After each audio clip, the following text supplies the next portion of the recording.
મિત્રો જય ધન્વંતરી, તમે મારી પાછળ જે વૃક્ષ જોઈ રહ્યા છો ને એ શીમળાનું વૃક્ષ છે, જેને શીમળો તરીકે ઓળખવામાં આવે છે.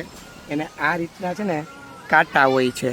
હવે આ કાંટા હોય ને એનો પાવડર તૈયાર થાય અને એ પાવડર તમે લોકો એને લસોટીને ગુલાબજળ સાથે તમે એને મિક્સ કરીને પાવડરને ખીલ ઉપર તમે લગાડી દો, કાળા ડાઘ ઉપર તમે લગાડી દો એટલે ધીરે ધીરે ધીરે તમને ખીલની સમસ્યા મટી જાય છે. અને જે ખીલની સમસ્યા, ખાડાની સમસ્યા, કાળા કુંડાળાની સમસ્યા ધીરે ધીરે ધીરે કરતાં ઓછા થઈ જાય છે. આ એક એવું દિવ્ય વનસ્પતિ છે કે એનું તમે રચના જુઓ કે એના થડ ઉપર જેવા ખીલ હોય ને એ પ્રકારના કાંટા છે. એટલે કુદરતની તમે રચના જુઓ કે આ જે કાંટા હોય એના પાવડરમાંથી ખીલની સમસ્યા સંપૂર્ણપણે મટવા પાત્ર છે.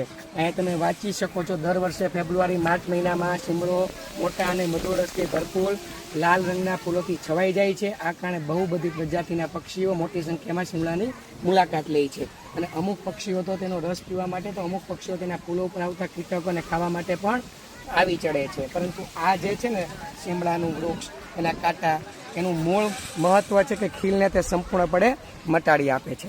જય ધન્વંતરી.